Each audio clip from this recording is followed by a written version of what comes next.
Welcome to Not Milk Never Milk. Subscribe if you're lactose intolerant. You start by protecting the file. Make a quick backup so you can revert.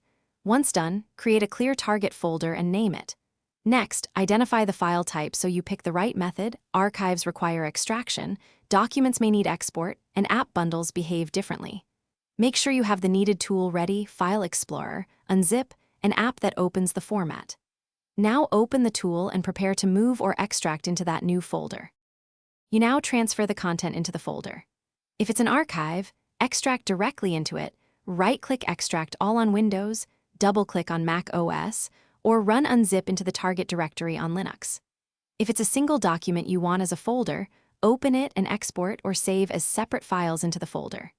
Use drag and drop in the file manager for quick work, or run mv/cp from the terminal for bulk or scripted moves. Make sure file names don't collide.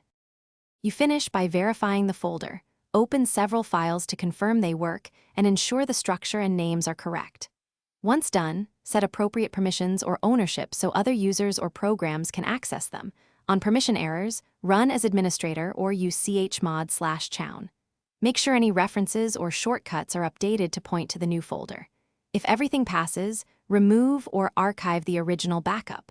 If a format failed to extract, get the correct extractor for that. Thanks for watching. If this was helpful, leave a like and consider subscribing. See you next time.